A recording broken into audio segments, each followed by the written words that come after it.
ആളുകൾ 5-8 ആളുകൾ ഒഴിച്ചു നിർത്തിയ ബാക്കി എല്ലാവരും ഇബ്രാഹിം നബിയുടെ പേരക്കുട്ടികളാണ് നബിമാര്. അപ്പൊ ഇബ്രാഹിം നബി ആരാണ്? ആ ഇബ്രാഹിം നബിയുടെ മകനായ ഇസ്മായിലിന്റെ പരമ്പരയിലാണ് അന്ത്യപ്രവാചകനായ റസൂലുള്ളാഹി വന്നത് സ്വല്ലല്ലാഹു അലൈഹി വസല്ലം. ഇബ്രാഹിം നബി അലൈഹിസ്സലാം ഇബ്രാഹിം നബിയെ ഏറ്റവും കൂടുതൽ ഓർക്കുന്ന സമയമാണ്. നിങ്ങൾ ആലോചിച്ചിട്ടുണ്ടോ? നിസ്കാരത്തിൽ 5 നേരവും നമ്മൾ നിസ്കരിക്കുമ്പോൾ അള്ളാഹുവിനെയും അള്ളാഹുവിന്റെ പേര്, റസൂലുള്ളാഹിന്റെ പേര്, പിന്നെ ഇബ്രാഹിം നബിന്റെ പേരാ പറയുന്നത്.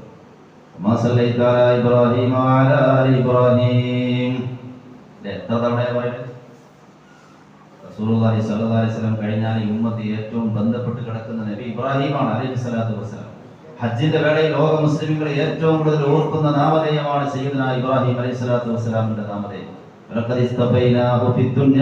ദുനിയാവിൽ ഇബ്രാഹിം നബിയെ നമ്മൾ തെരഞ്ഞെടുത്തു, നമ്മൾ ഉന്നതനാക്കി, നമ്മൾ പ്രത്യേകം ശുദ്ധവാനാക്കി. നാളെ പരലോകത്ത് ഇബ്രാഹിം നബി സാലിഹീങ്ങളുടെ കൂട്ടത്തിലാണെന്നും അല്ലാഹു പ്രഖ്യാപിക്കുന്നു.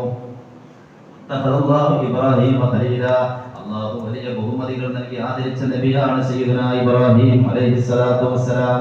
അല്ലാഹു തന്റെ കൂട്ടുകാരനാക്കി എന്നാണ് ഇബ്രാഹിം നബി അലൈഹിസ്സലാത്തു വസ്സലാമിനെ പറ്റി ഖുർആൻ പറയുന്നത്. വത്തഖദല്ലാഹു ഇബ്രാഹിം ഖലീല. അല്ലാഹു തന്റെ ഉറ്റ കൂട്ടുകാരനായി ഇബ്രാഹിം നബിയെ പ്രഖ്യാപിച്ചു അലൈഹിസ്സലാത്തു വസ്സലാം. മലക്കുകൾക്ക് സംശയം, യാ റബ്ബി, ഞങ്ങളുടെ രക്ഷിതാവായ അല്ലാഹ്, ഇന്ന ലഹു മാലൻ വവലദൻ വംറഅതൻ. ഇബ്രാഹിം നബിക്ക് സമ്പത്തുണ്ട്, മക്കളുണ്ട്, ഭാര്യയുണ്ട്, കുടുംബമുണ്ട്. വകൈഫ യകൂനു ഖലീലൻ ലക.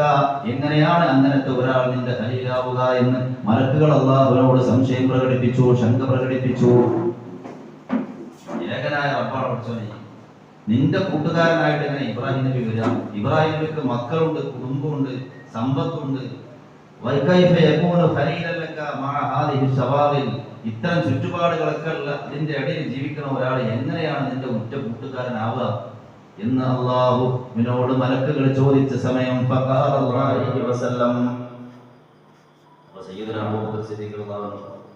കഴിഞ്ഞ ദിവസം മുഅ്മിനീങ്ങളോട് പറഞ്ഞു പോയി, പഠിച്ചവനെ, വൃദ്ധനായ മനുഷ്യൻ കാട്ടുന്ന പണി എന്താണ്?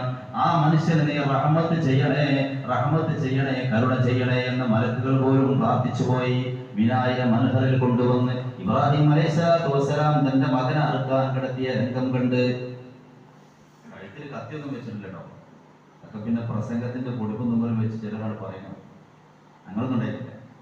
ഇബ്രാഹിം നബി ഇതിന് സന്നദ്ധനായിട്ടാണ്. ചില ആളുകളും കഴുത്തിൽ കത്തി വെച്ച് ആ കത്തി വെച്ചിട്ട് അറുകുന്നില്ല, പാറക്ക് വെട്ടി, പാറ വെട്ടി പൊളിഞ്ഞു പോയി എന്നൊക്കെ ചിലപ്പോൾ കഥാപ്രസംഗത്തിലൂടെ കേൾക്കലുണ്ട്. ഇബ്രാഹിം നബി അറുക്കാൻ കിടത്തി തയ്യാറായി. മലക്കുകൾ പോലെ അള്ളാഹുവോട് പ്രാർത്ഥിച്ചു, പഠിച്ചവനെ, വൃദ്ധനായ മനുഷ്യൻ ചെയ്യുന്ന പണി ആലോചിച്ചു. നിങ്ങൾ 107 വയസ്സായി ഇബ്രാഹിം അലൈഹിസ്സലാത്തു വസ്സലാം, 107 വയസ്സായി കുട്ടിനെ കിട്ടണേ. വൃദ്ധനായ മനുഷ്യൻ ചെയ്യുന്ന പണി കേട്ടിട്ട് മഹാനായ ഇബ്രാഹിം അലൈഹിസ്സലാത്തു വസ്സലാമിന്റെ കാര്യത്തിൽ മലക്കുകൾ പോലും അള്ളാഹുവോട് പ്രാർത്ഥിച്ചു പോയി. എന്താ ഇബ്രാഹിം